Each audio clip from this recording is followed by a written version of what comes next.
అదిరిపోయింది ట్రైలర్, అదిరిపోయింది, super. Last dialogue అదిరిపోయింది. వాసు నేను ఎవరితో పోల్చను అసలు, సూపర్ అసలు సూపర్. అయ్యో చాలా చాలా బాగుంది. కొన్నిసార్లు ఆ ట్రైలర్ చూస్తేనే అర్థమైపోతూ ఉంటుంది, ఒక పాజిటివ్ ఫీల్ వచ్చేస్తుంది.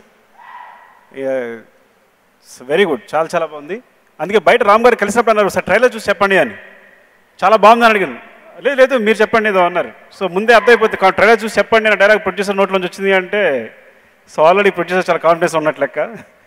అయితే ఈ హైపర్ అనే టైటిల్కి మా ప్రొడ్యూసర్స్కి అసలు సంబంధం లేదు. అలా చాలా కూల్.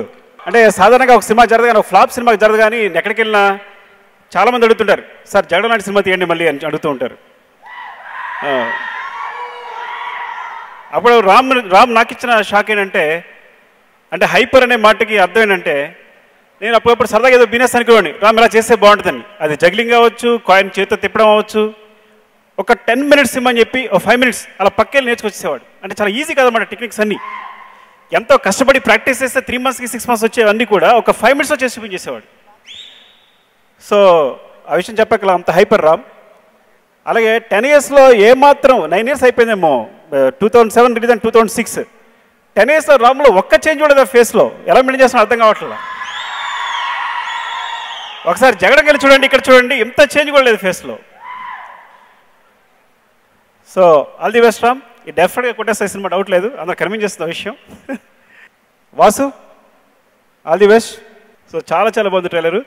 సాధారణంగా ఏంటంటే సినిమా మొత్తంలో ట్విస్ట్ ఉంటాయి, ప్రతి డైలాగ్కి ట్విస్ట్ ఉంటుంది. ఆ డైలాగ్ గుర్తుపెట్టుకోవడానికి 2-3 సార్లు ఆలోచించాను. లాస్ట్ క్లైమాక్స్లో డైలాగ్ చూసారా, ఆ డైలాగ్ గుర్తుపెట్టుకోవడానికి 2 times ఆలోచించాను, లాజిక్ ఏంటి ఇందులో అని. సో టోటల్ డైలాగ్స్ చాలా చాలా బాగుంది.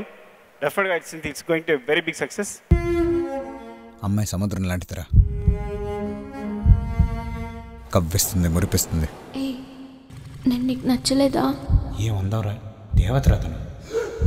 చేతనైతే మనం అందరూ చేపలు పట్టుకోవాలి కానీ చెయ్యి అందేవద్దురా.